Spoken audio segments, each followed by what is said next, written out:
At the time I make this video, it is 2012, and I just want to say everything is turning 100 in 2012.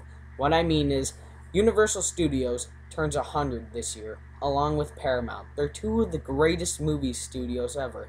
It is an honorable mention to say that Oreo Cookie and the Titanic sinking are both 100 this year, but I want to focus on the movie studios. I just want to talk about what these films have spawned over the 100 years. Now, undoubtedly, Universal started the horror genre. I mean, Frankenstein, Dracula, Creature from the Black Lagoon, Wolfman, etc. They started it, and we see these creatures every year for Halloween. I even have this politic card. If you think this is scary, turn the card over. That is beautiful. And it's also honorable mention to note that the picture they got of Bela Lugosi is not from Dracula. It's from Mark of the Vampire due to the gash in his head. Even though I'm focusing more on the horror films, Universal has made some other great films that are not horror, like To Kill a Mockingbird and All Quiet on the Western Front.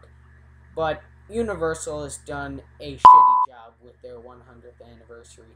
The only good movies I've seen by them this year were Ted and the Dictator. Like, come on, it's your 100th anniversary and you're going to put two raunchy comedies out? Oh, not to mention they put out The Lorax, probably the worst film of the year. But Paramount blew me away with their 100th anniversary. I mean, they had The Avengers. That says it all. It's like at your 16th birthday party where you just want to go full out and just go crazy. That's what The Avengers was all about. Great 100th anniversary, guys. But not only that, Paramount made the two Godfather films. That says it all. Those are considered to be the greatest films ever made. I'm not going to say which one I like better. And not to mention, they've made probably the best Hitchcock films ever, like Rear Window and Psycho. But for some reason, Universal has them on their DVDs. But in the title, it says a Paramount release, so you know Paramount sold these for some unknown reason. But not to mention, they won the first Academy Award for Best Picture. I am now thoroughly convinced that Paramount is the best studio ever, and I hope they're around for another 100 years.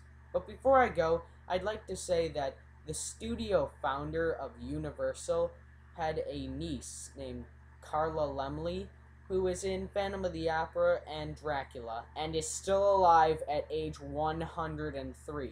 I don't know who she was in Phantom of the Opera, but in Dracula, she was the girl that fell onto Dwight Fry. See you, everyone.